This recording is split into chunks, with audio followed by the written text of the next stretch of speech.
Olá, estamos começando um programa da série Consciência aqui na TV Escola. Hoje vamos acompanhar uma experiência inovadora que está acontecendo na região metropolitana da capital de São Paulo. Com o apoio da universidade, um grupo de professores de física está colocando em prática uma série de experiências que tem tudo a ver com o cotidiano dos seus alunos. Assim, eles estão conseguindo vencer as dificuldades do ensino e da aprendizagem de física moderna. Aqui no estúdio, nossos debatedores. Maria Cristina Azevedo, professora de Física da Escola Estadual Oswaldo Aranha, de São Paulo. Olival Freire, professor de Física e do mestrado em Ensino de Ciências da Universidade Federal da Bahia. E o professor Sérgio Luiz Garavelli, diretor do curso de Física e professor da Universidade Católica de Brasília. E agora, vamos ao nosso documentário.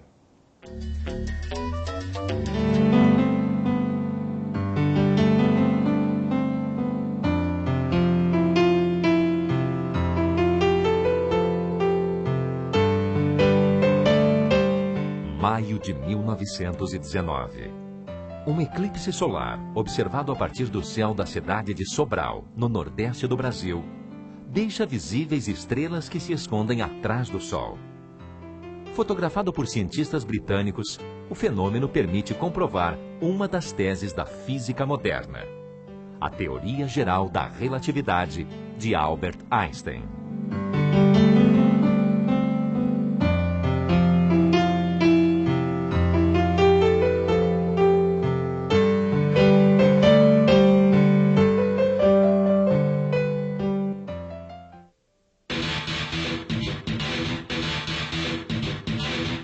No limiar dos séculos 20 e 21, ciência e tecnologia superaram fronteiras antes sequer imaginadas.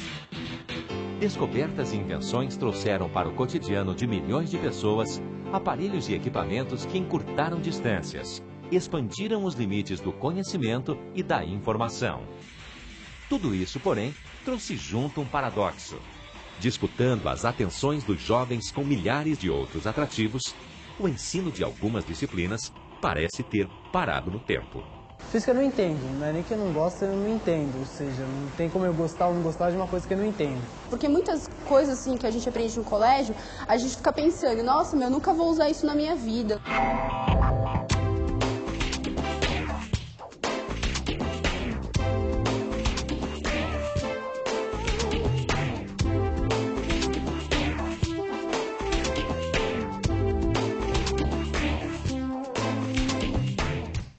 Usou o prisma e viu que a luz se decompõe em várias cores. Eles vêm para aula de física achando que física é difícil, que física não tem nada a ver, né? Que é coisa pra gente doida. Acho que talvez as principais questões sejam relacionadas mais à motivação mesmo. Como tornar o ensino da física suficientemente atraente para essas cabeças acostumadas a pensar a 1000 por hora? Como e por que fenômenos corriqueiros do cotidiano acontecem milhares de vezes a cada segundo? De física moderna seria uma coisa meio diferente, assim. A física moderna hoje, ela trata com coisas que você não consegue perceber com os sentidos. Você tem que perceber com a sua imaginação. Você tem que construir representações que estão dentro da tua cabeça. E esse que é o grande desafio que a gente tem hoje. Geralmente, quando a gente ensina física, a gente para no século XVIII, para no século XIX e a gente já está no século XXI. Então a gente falou, será que a gente consegue, no ensino médio, pelo menos dar alguma base do que é a física do século XX?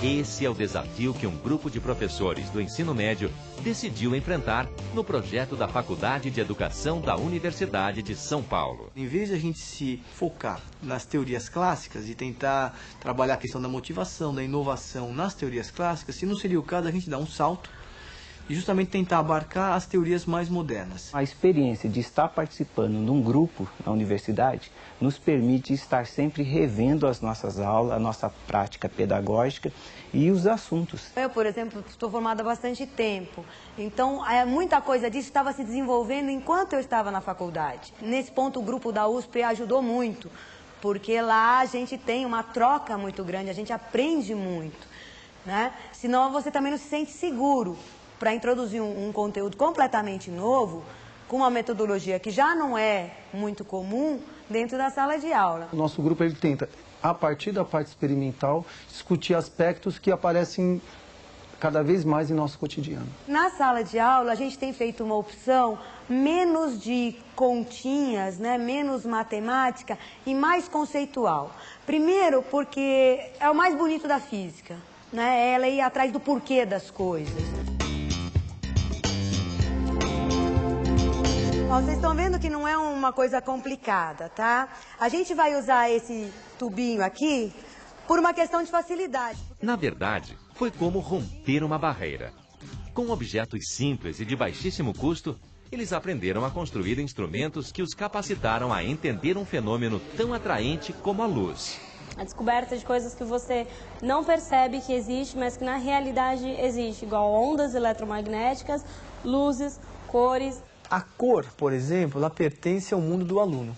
Mas a explicação de como que as cores aparecem, como que eles se modificam, pertence ao domínio da física moderna. Então, justamente, esse é o ponto que a gente escolheu para levar os alunos do mundo vivencial, onde os sentidos acabam prevalecendo, para o mundo onde você precisa se fundamentar em conceitos, em leis, em princípios físicos, que justamente vão permitir ao aluno entender por que aquelas coisas acontecem. Hoje a gente vai tentar descobrir como é que é a luz que chega para nós das lâmpadas.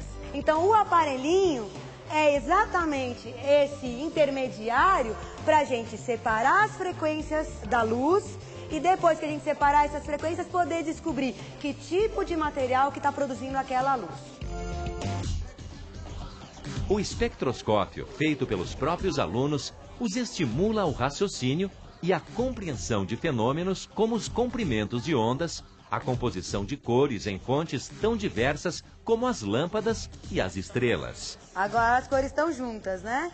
Formou a continuidade do arco-íris de novo.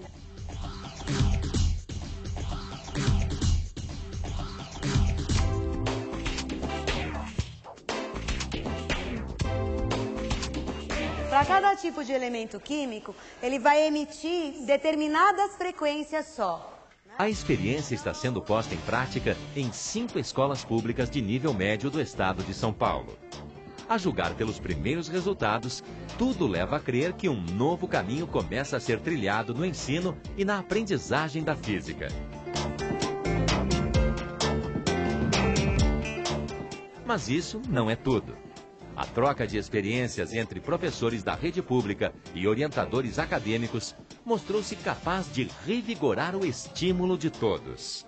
Esse projeto hoje, ele envolve 6 professores, sendo que 5 professores estão efetivamente aplicando esse projeto nas salas de aula. Porque eles estão longe da realidade da sala de aula. E a gente está longe de toda a academia. A gente conseguiu introduzir física moderna na escola. Então a gente tem conseguido assim entrosar, então toda a parte teórica, fundamentação, tudo isso. E por outro lado a gente dá para eles alguns subsídios da realidade, né? O que é o nosso aluno, como que é a sala de aula no dia a dia, todos os enroscos que tem numa escola pública, né? Ele tem que ter carisma, tem que ter simpatia para poder passar o que ele sabe para os alunos. Senão ninguém aguenta o professor que não sabe nem ensinar. E ali eles estão tendo essa oportunidade de enxergar atrás das aparências, de desconfiar dos sentidos deles. E isso eu acho que é o ganho maior do projeto. No rosto de cada um, o entusiasmo. Na aplicação e no desempenho das tarefas, a consciência de que nada será como antes. Nós estamos sendo bem recebidos, tanto pelos professores que estão aplicando o curso, como pelos alunos do ensino médio que estão recebendo. Quando a gente olha no rosto deles dando aula e assistindo as filmagens, os alunos estão felizes, eles estão se envolvendo. E para nós, né, que trabalhamos aqui na Faculdade de Educação, com formação de professores, com a discussão do ensino e aprendizagem, para nós isso é excelente. Enquanto a universidade descobre na escola pública muito mais que um objeto de pesquisa, a escola, ao se sentir valorizada, abre as portas para um novo modo de ensinar e aprender que tem tudo para dar certo em outras regiões do país. Da universidade não ficar tão distante da escola pública que acontece hoje, e da escola pública não ter medo de receber a universidade e de experimentar novas experiências. Quando o professor ousar sair desse patamar e a universidade não ter receio de colocar a mão na massa, esse casamento seria o perfeito. É o que a gente está vendo na experiência que está acontecendo aqui na escola. É uma boa, é legal, assim, aprender, colocando a física no dia a dia da gente. A gente tem aula uma vez por semana. Dei uma aula uma semana, a semana seguinte você entra na sala de aula e o aluno pergunta assim, olha, você não esqueceu que a semana passada você parou em tal assunto, que você ficou de responder tal coisa, né? Isso mostra que ele, durante a semana, ainda processou, ainda usou a cabeça, ainda, né, o assunto voltou. A gente tem que formar esses jovens, a gente tem que educar essa geração para aprender a olhar com a mente.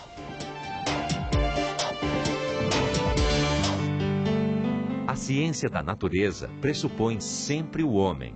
E não devemos esquecer que no espetáculo da vida, nunca somos apenas espectadores, mas também constantemente atores. Niels Bohr, Prêmio Nobel de Física. Bom, antes da gente ouvir mais da Cristina sobre o dia a dia desse trabalho, eu queria saber do Olival e do Sérgio, o que vocês acharam desse projeto? Bom, começar. Eu acho que é uma experiência, antes de tudo, uma experiência bem sucedida, uma experiência educacional vitoriosa. E, como tudo na vida, a gente aprende mais com os exemplos do que com o discurso formal. Então, acho que o desafio para nós, educadores, é aprender com essa experiência bem sucedida, da qual a Cristina tem sido uma das protagonistas. E eu acho que a minha impressão é de que isso está ligado a uma inovação curricular, os temas foram adotados, mas está ligado também a essa interação entre a universidade e a escola. E eu acentuaria não só do lado da universidade a abertura da universidade, a disposição da universidade para interagir com esses professores, mas do lado da escola a presença de professores motivados, professores que querem atualizar a sua formação.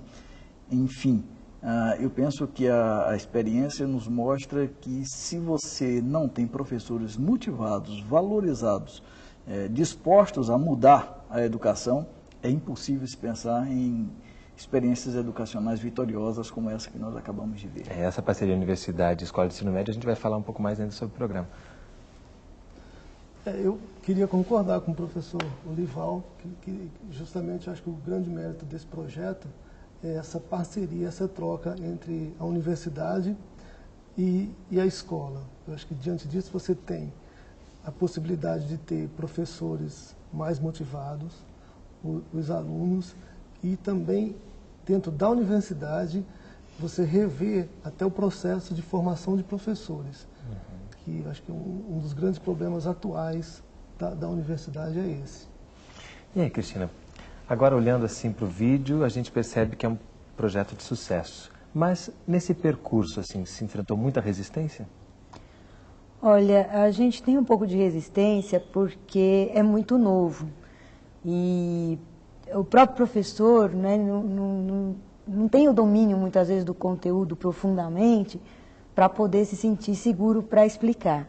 Então, esse apoio da universidade vem nesse aspecto, né, de a gente poder ganhar segurança no conteúdo para poder estar usando isso em sala de aula. E né? O retorno dos alunos já fica evidente pela própria fala deles. Eles estão gostando muito. Não sei se a gente foi muito feliz na escolha de atividades, né, começar por esse aspecto da luz que o Maurício propôs. Foi uma coisa assim que para eles tocou muito, tocou bastante, né?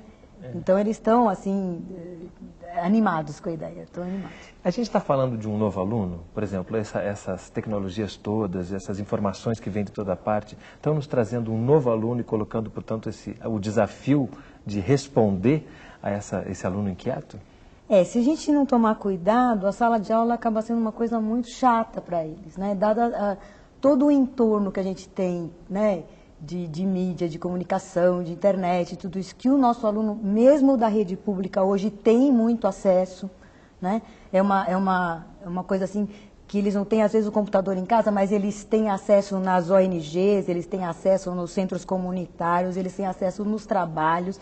Então, se a gente bobear, a gente fica muito chato. E perde, né? Esse aluno. E perde mesmo. Né? Aí tudo é mais interessante, tudo é mais importante. Né? Então, a escola perde muito nessa história.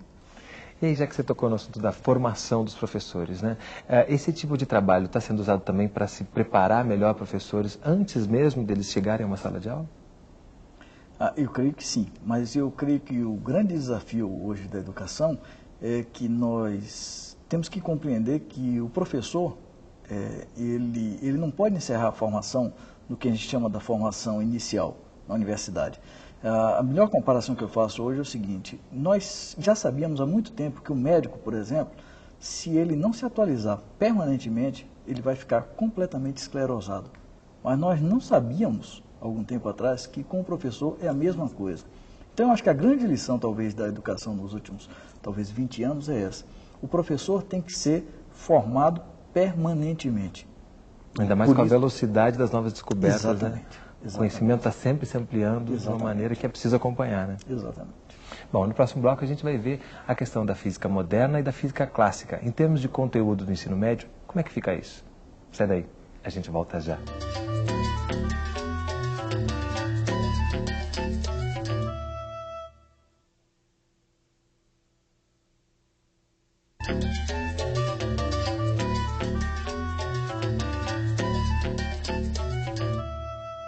Estamos de volta com o programa da série Consciência, falando sobre o ensino da física moderna, com Maria Cristina Azevedo, Olival Freire e Sérgio Luiz Garavelli.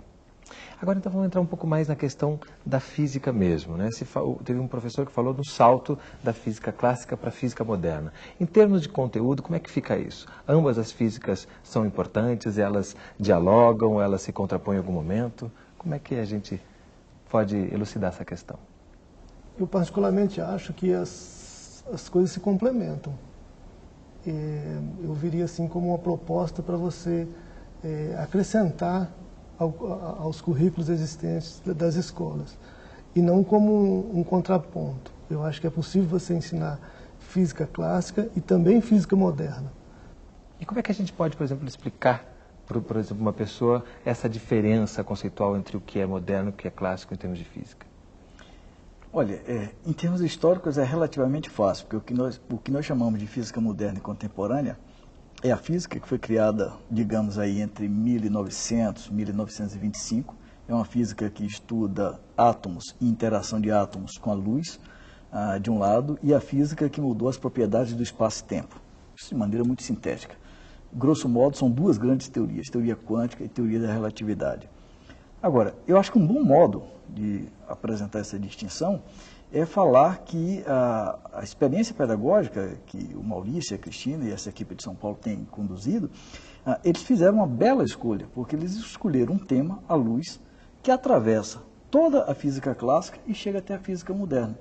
Decompor a luz branca no espectro contínuo, no espectro do arco-íris, digamos, isso, o Newton explicou isso no século XVIII, 1700, final do século XVII. Mas entender como que é produzida a luz de uma determinada cor, aí é a física moderna. Aí é o tal do espectro de linhas, que esse aparelho simples que eles foram capazes de bolar, nos ajuda a entender de que o que produz a cor tem que ser explicado pelo funcionamento do átomo e, portanto, pela física moderna, pela física quântica. Então, eu concordo com o Sérgio, há uma complementaridade, uma continuidade, mas sem sombra de dúvida, o grande desafio hoje é introduzir física moderna, porque hoje ele está ausente do currículo. É um grande desafio educacional. E eu acho que é um grande desafio, seja porque a física moderna está presente no cotidiano tecnológico da sociedade. A base do laser, por exemplo, é basicamente essa teoria quântica, esses espectros que a professora tem discutido com seus alunos, né? Mas a física quântica também ela teve um enorme impacto filosófico e cultural no século XX. Lembremos da frase do Niels Bohr no vídeo, né? Essa ideia de que no drama da existência nós somos atores e espectadores ao mesmo tempo, isso é algo que extrapola completamente a lição da física. Isso é algo que interessa a quem gosta de história, quem gosta de filosofia, quem gosta de literatura. Quando você põe esse projeto em prática, você está transformando realmente esses alunos em atores, né? Porque eles saem da condição passiva de só receber conteúdo e estão colocando a mão na massa, como diz a professora. A gente procura sempre que eles participem, né?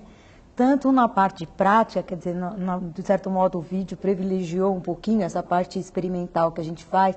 A gente tem uma sequência de atividades assim onde eles se envolvem muito, mas também na discussão em sala de aula. Quer dizer, a gente procura muito na classe que ele se manifeste, o que ele pensa e ir trabalhando com os conceitos que ele tem. Parte da realidade desse aluno. Exatamente. Inclusive, ver quer dizer, porque é uma experiência muito de pensamento, né? Você mergulha num mundo que não é mais o visível nem o sensível, né?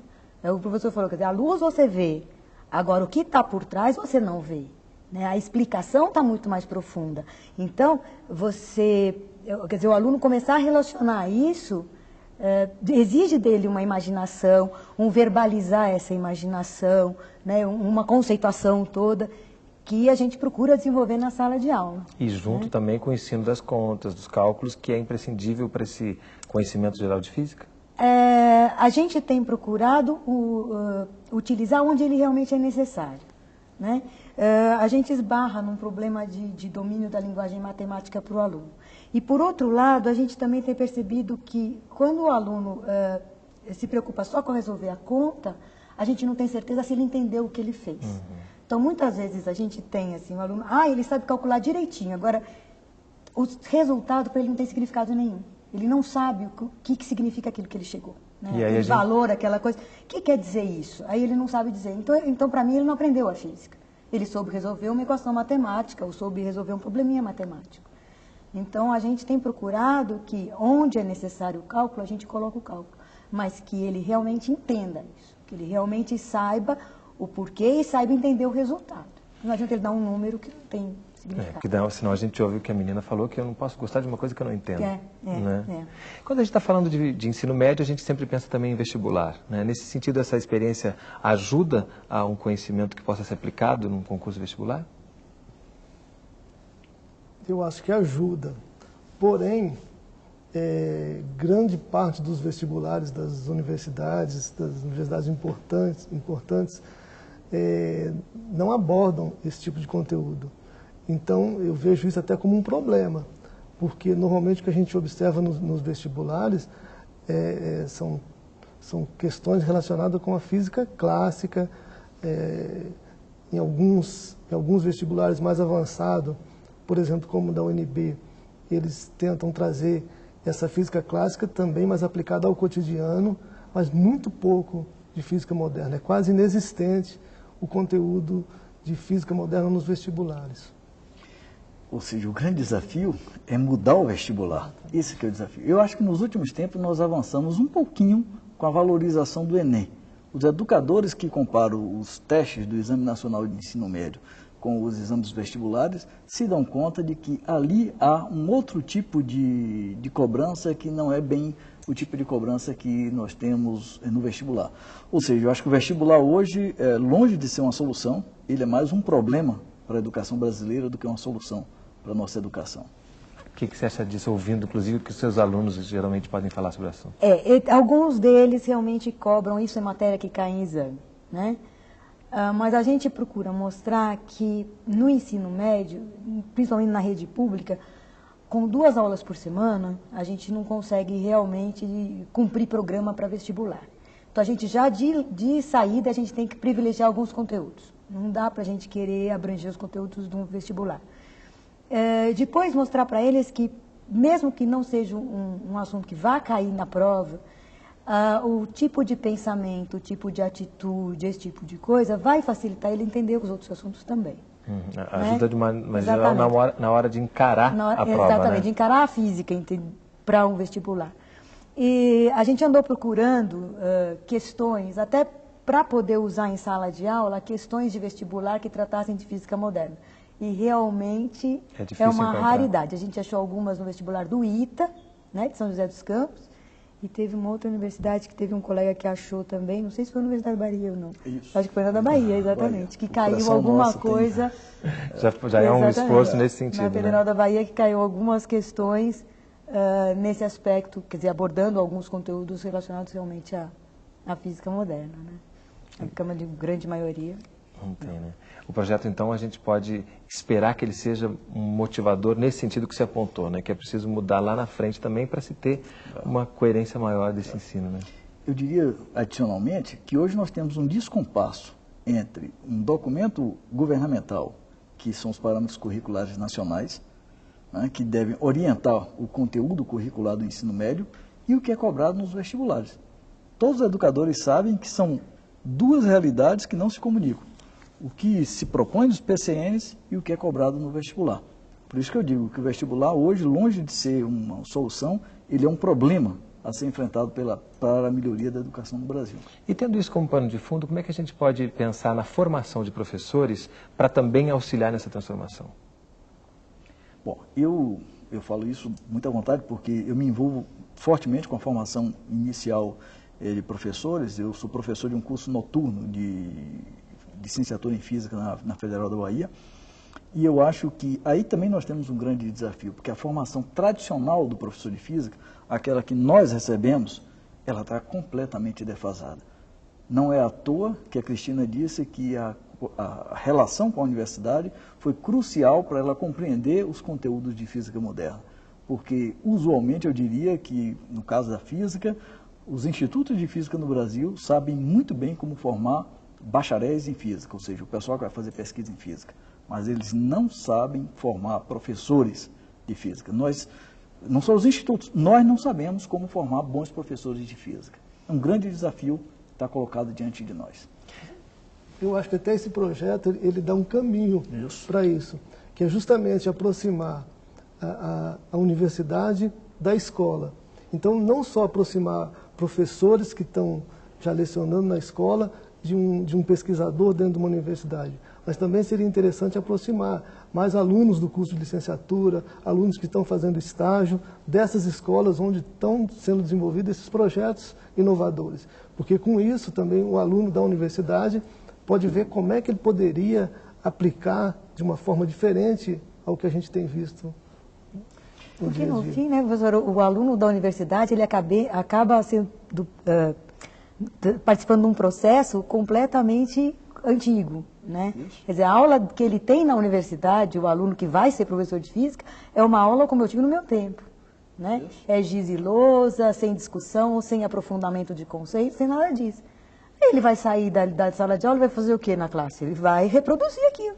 Cristina, e mesmo quando tem experimentação, é uma experimentação voltada para formar o futuro cientista. Exato. Não?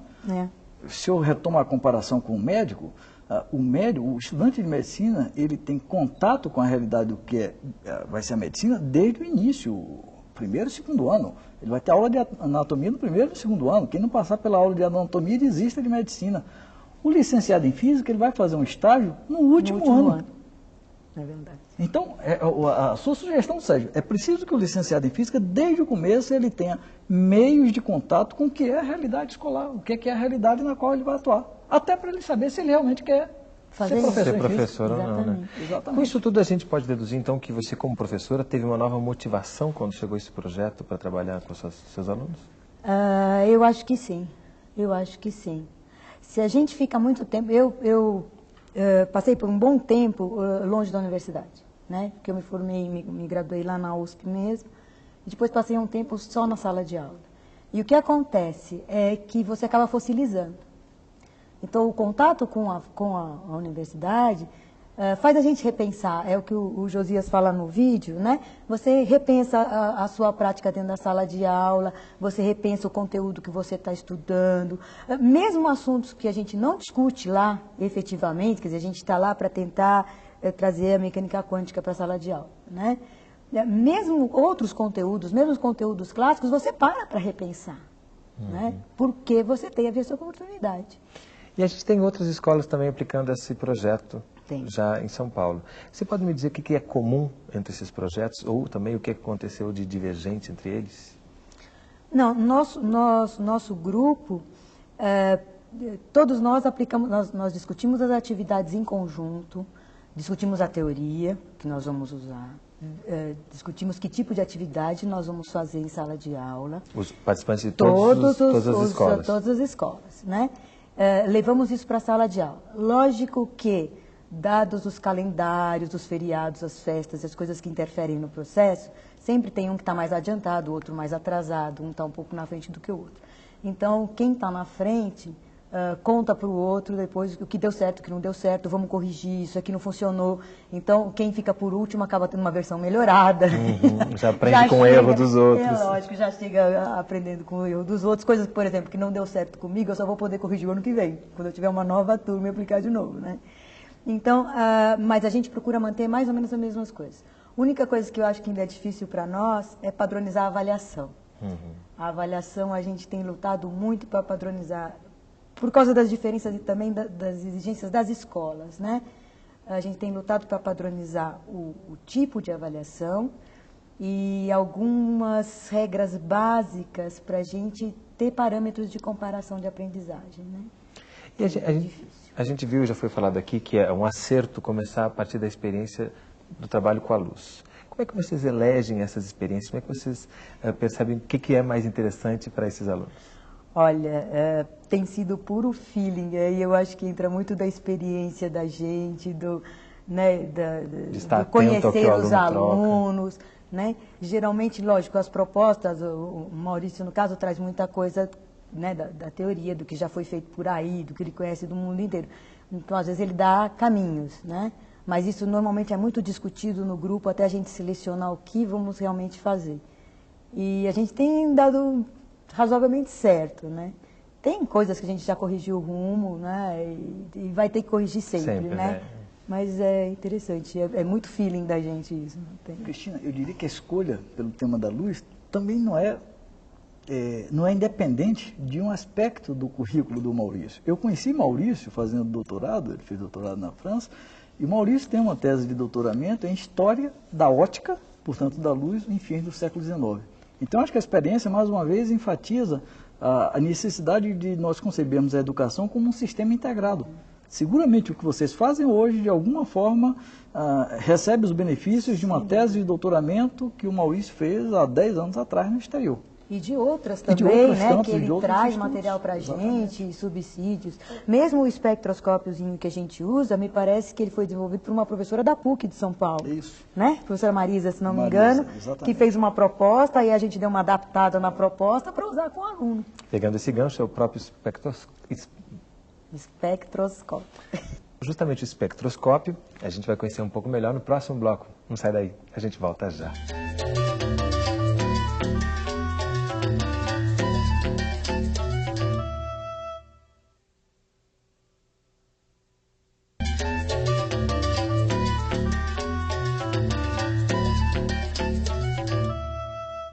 Estamos de volta com o programa da série Consciência, falando sobre o ensino de física moderna, com Maria Cristina Azevedo, professora de física da Escola Estadual Oswaldo Aranha, em São Paulo, Olival Freire, professor de física e do mestrado em ensino de ciências da Universidade Federal da Bahia, e Sérgio Luiz Garavelli, diretor do curso de física e professor da Universidade Católica de Brasília.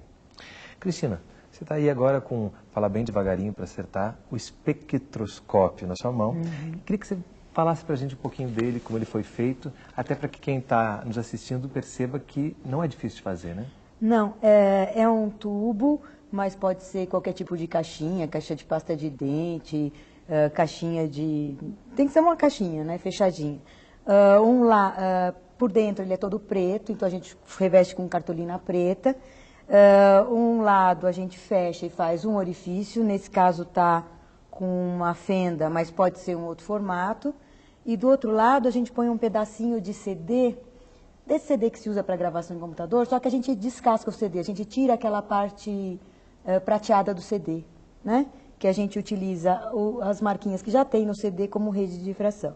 E fecha bem, né? Para que não entre luz, só entre luz realmente pelo lado do CD ou pela fenda, né? E aí é só apontar para a luz que a gente tem. Aí é só apontar, não diretamente para a lâmpada, mas um pouquinho do lado, aí você vê a decomposição das cores na face interna, né? E com o fato de ter confeccionado esse aparelho, o aluno já está mais... Ele acha muito divertido, tanto o fazer quanto o olhar, né? Então, foi muito interessante. No ano passado, então, o pessoal saiu pela rua olhando. Esse ano a gente já melhorou com as lâmpadas que a gente levou para a sala, mas o ano passado a gente pediu para eles irem para a rua olhar, né? Então, eles acharam divertidíssimo ir olhar a lâmpada de sódio, lâmpada de... Tudo quanto era a cor de lâmpada, eles anotavam para ver o que tinha de diferente e tudo isso. Então, foi bem interessante, né? Esse ano a gente já melhorou, a gente levou para a sala de aula as lâmpadas, porque a gente teve algumas dificuldades no ano passado nessa observação, de eles verem o que a gente quer que veja. Que esse é um problema que a gente tem também, né?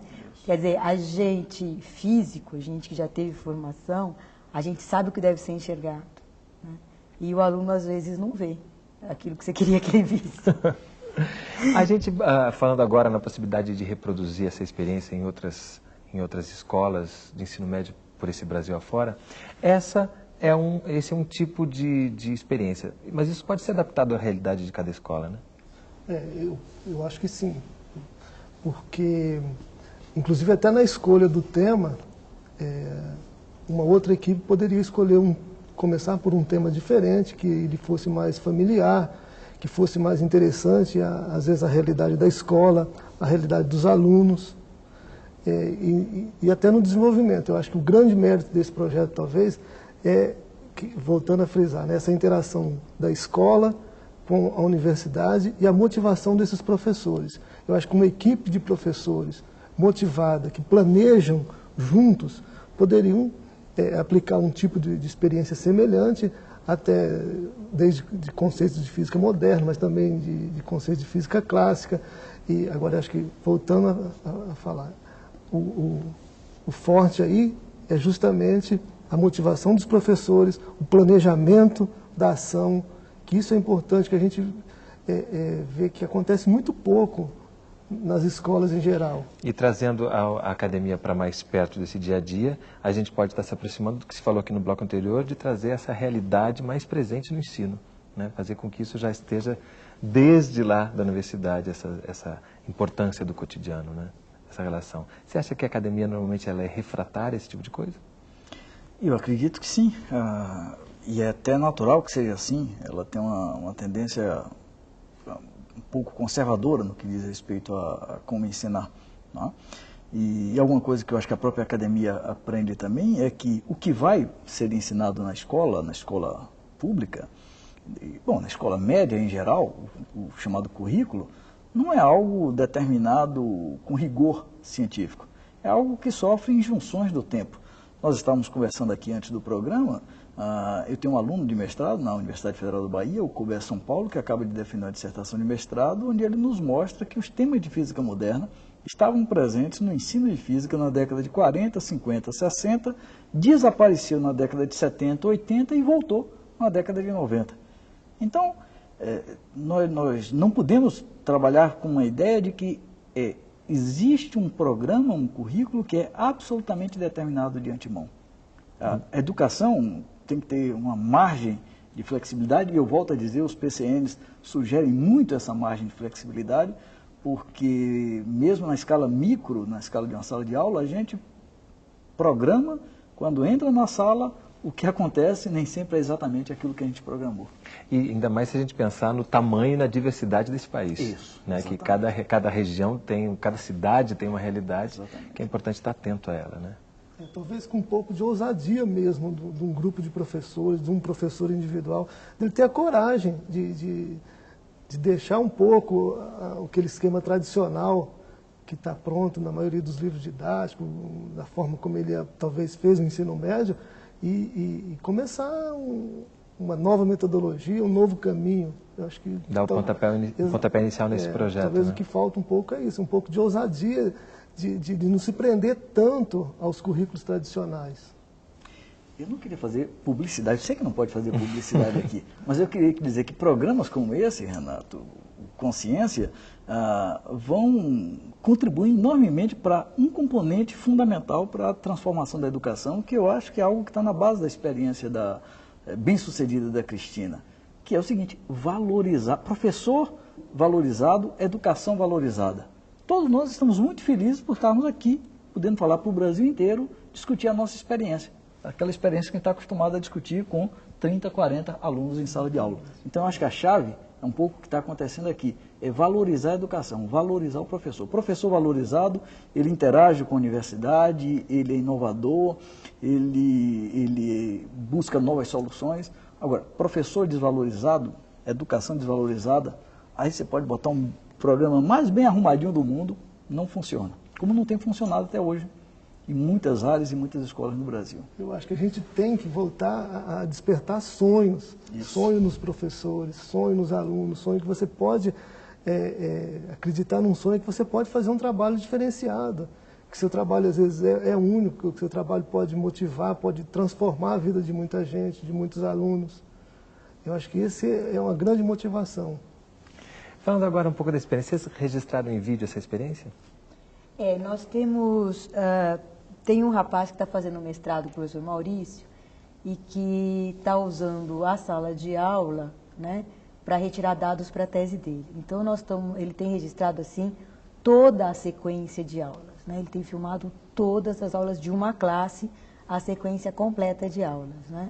E quando a gente acha que o tema foi interessante, a gente revê a fita, né? Às vezes a gente discute. Tem coisas que às vezes a gente faz na classe, né?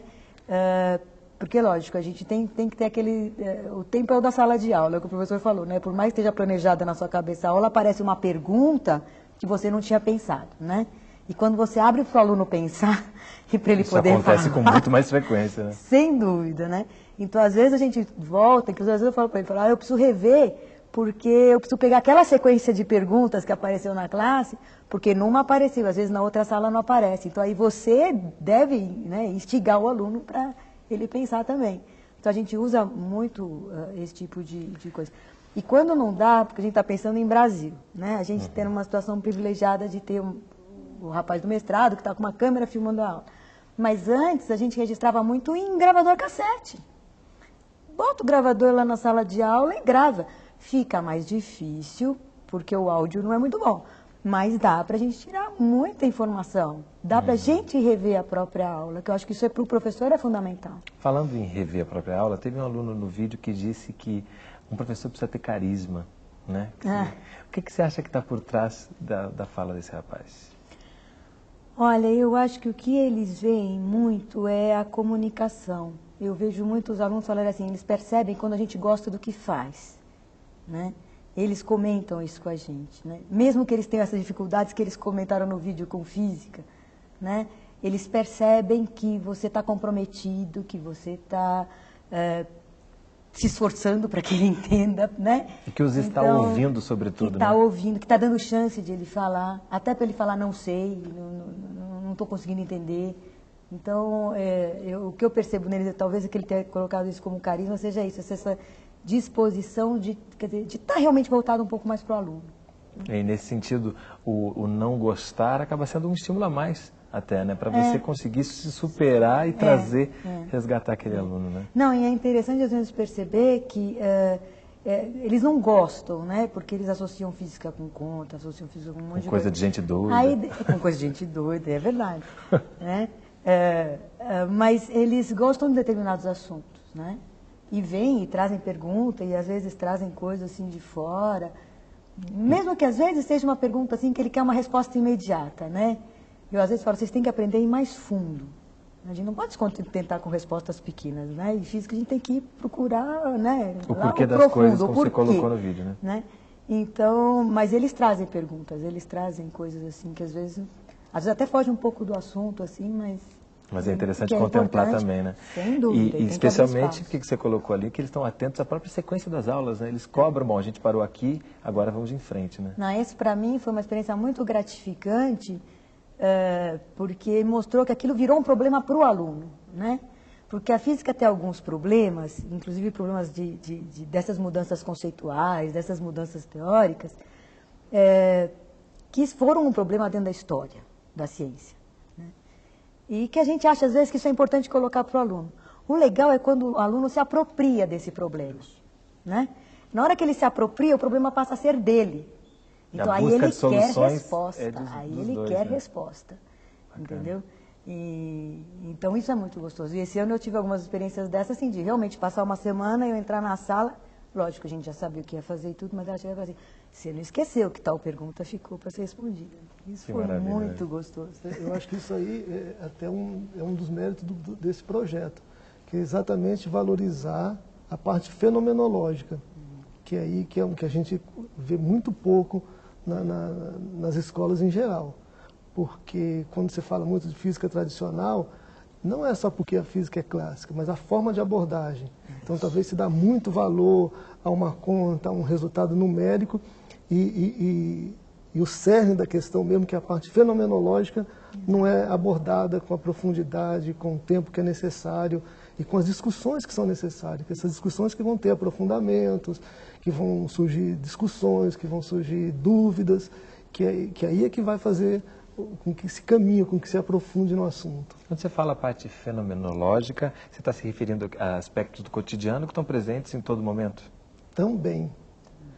Porque, por exemplo, quando você trabalha com conceito físico, esse conceito que está por trás do modelo físico, que eu digo que é a parte fenomenológica, que pode ter uma coisa bem aparente que está no cotidiano, mas também pode ser que não é só isso, ela é mais profunda. E esse desafio de ensinar o que não se vê, como é que a gente pode solucionar? Eu acho que o Maurício falou bem no vídeo, precisa imaginação, né? Mas eu acrescentaria que o desafio da imaginação é forte para a física moderna, mas de algum modo ele já estava presente mesmo na física clássica, né?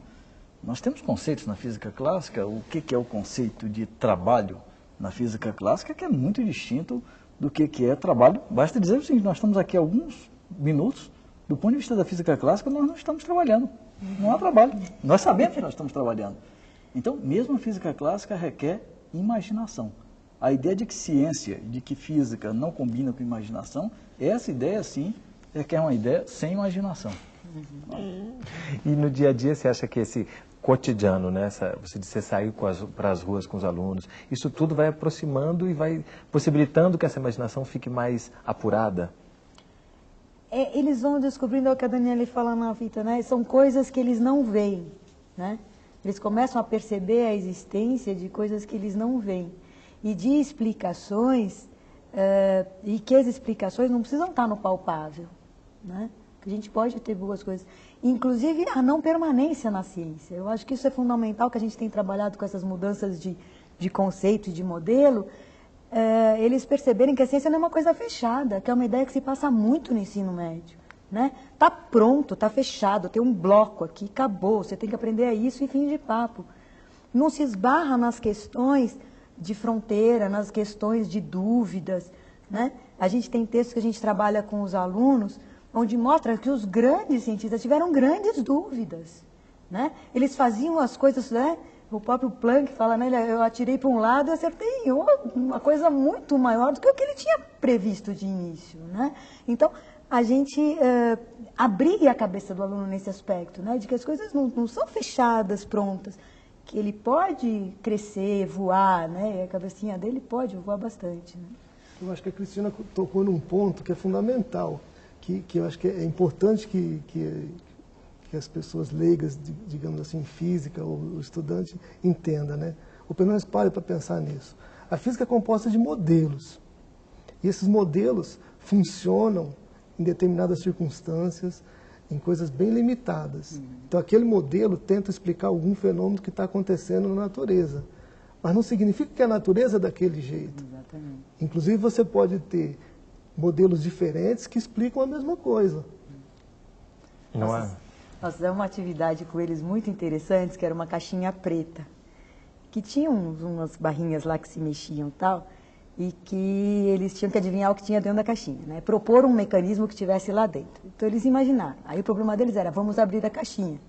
Eu falei, não vamos abrir a caixinha. Ninguém sabe qual é a realidade.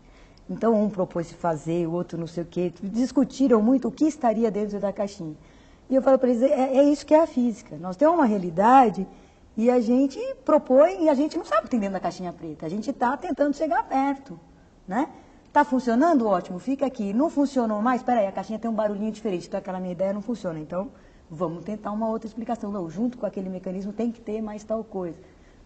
Então, eu acho que foi uma ideia que passou para eles e que ficou bem legal, assim, a ideia de modelo. Que a gente precisa muito, né? O conhecimento está sempre sendo construído, né? Construído. Isso é estimulante, né? Sem dúvida. E nesse sentido, introduzir física moderna é crucial, porque é com física moderna que se percebe a provisoriedade, se percebe mais nitidamente a provisoriedade dos nossos modelos. Porque se você fica na física do século XIX, como você falou, é mais difícil você ver o que havia de provisório. Aliás, o impacto da física moderna na cultura do século XX foi exatamente isso, foi a relatividade e a quântica que sugeriu aos filósofos que era preciso, e aos cientistas, claro, que era preciso pensar melhor o conceito de verdade na ciência. E aí a gente tem dois exemplos no vídeo, né, do Einstein e do Niels Bohr, que deixam claro isso, né? Isso. Tudo ficou relativo e nós somos atores. Isso, né? Então, é por aí, né? Esse é o caminho. Maravilha, eu queria agradecer muito a presença de vocês aqui conosco. Sérgio, Olival, obrigado. Cristina, obrigado. Parabéns pelo projeto. Obrigada. E esse foi mais um programa da série Consciência. Obrigado a você também que assiste a TV Escola.